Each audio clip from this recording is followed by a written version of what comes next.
Hey guys, so in today's video, I wanted to take the time to respond to a comment that was left on one of my recent videos. So this comment was left on the video I posted titled Qualities of a Great Sleep Tech.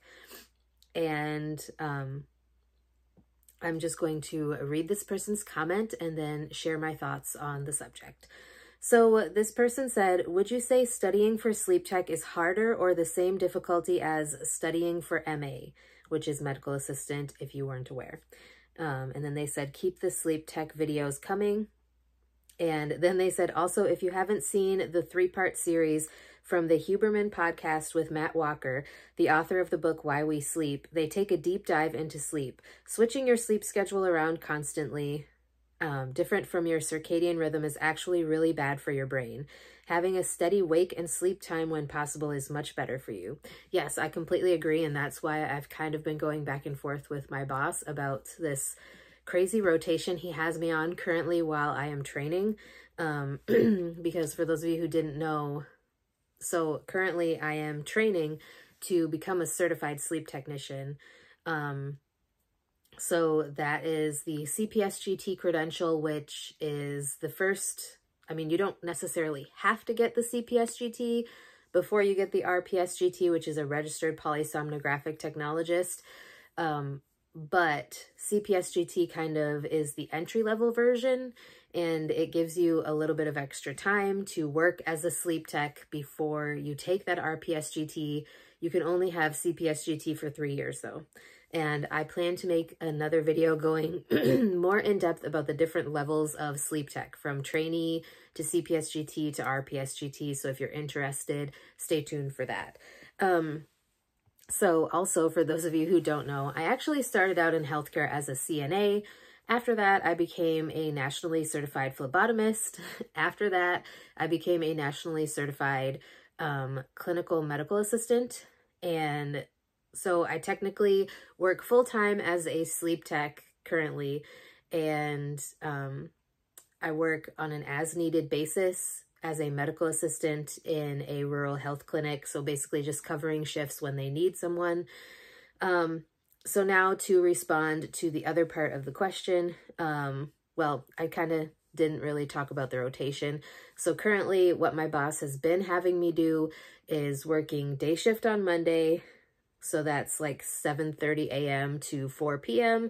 or later if it's on a Monday or Tuesday, which is when our sleep providers, which we have a doctor and a nurse practitioner. Mondays and Tuesdays are the days when they are usually in office. So that rotation, I'm usually day shift on Monday, so 7:30 to 4-ish. And Tuesday, Wednesday, he was having me on night shift, so that's 7 p.m. to 7 a.m. He had me off on Thursdays because obviously I couldn't work on Thursday day shift if I'm working Wednesday night shift. And then he had me working on a Friday day shift. And last week I actually spoke up for myself and mentioned to him that, like, hey, I'm already having to take a medication to stay awake on like a regular basis when I'm doing day shift, or just like when I'm not on the night shift schedule, because I am taking the modafinil for that. So I just kind of wanted to let him know, like, hey, I am struggling with this back and forth shift. And as a sleep tech himself, I feel like my boss should understand that. And so it's been a little bit frustrating. So this week I actually have a little bit more consistent schedule. I have been working night shift Monday, Tuesday, Wednesday. And then actually, because I covered in the clinic on Sunday as a medical assistant, I don't have to work Thursday or Friday. So anyways, now I'm going to respond to the other part of this person's comment. So would I say that studying for sleep tech is harder or the same difficulty as studying for MA? I think it kind of depends on the person. So when I was in my medical assistant training program, I feel like it was more of like a basic overview of all of the systems of the body, a basic overview of the different types of procedures that you might be helping the provider with, whether that's a doctor, nurse practitioner, PA, whoever you're working with. learning how to give injections, learning how to draw blood if you didn't know how to already, because some of the people I was in school with hadn't really had any prior healthcare experience, but obviously I had my phlebotomy certification and worked as a CNA prior to going to this medical assistant training that I did. So it's more of a basic overview, but you cover like a ton of different topics when you're learning to become a medical assistant. Whereas with the sleep tech training, you are definitely learning a lot of information, but you're focused on like a much more limited range of topics, if that makes sense. So like I said, you're definitely learning a lot about respiratory type things. You're learning a lot about apneas, hypopneas, different things that might affect a person's ability to breathe while they're asleep. You're learning about sleep stages, what different sleep stages mean, what happens during different sleep stages. Like, for example, what happens during REM, what happens during stage N2 sleep or N3 sleep or stage 1, how to differentiate between the stages, what the different brain waves look like, how to properly measure the head for EEG lead placement using the 10-20 system. It definitely is, like I said, more intensely focused on those aspects of things, but I can't necessarily say that one is more difficult than the other, depending on the type of person that you are, depending on the type of learner that you are, how interested you are in the subject. Obviously, I feel like if you are not interested in sleep medicine or learning about brain waves or things like that, sleep tech is definitely not for you, because your entire job is based on setting up leads so that you can get high quality readouts of this person's brain waves, of their muscle activity while they're sleeping, all of these types of things. And so if you're not at all interested in learning how to differentiate brain waves or how to get those quality recordings or what they mean, how to help someone be able to breathe better at night, how to initiate PAP therapy, which is positive airway pressure, how to titrate those things, then sleep tech is really not for you.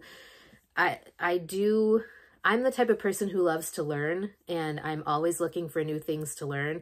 So even though I am technically done with my sleep tech training program, I am still constantly seeking out new information. I'm constantly looking up new articles, finding different protocols, treatment plans, treatment changes, treatment options, new things.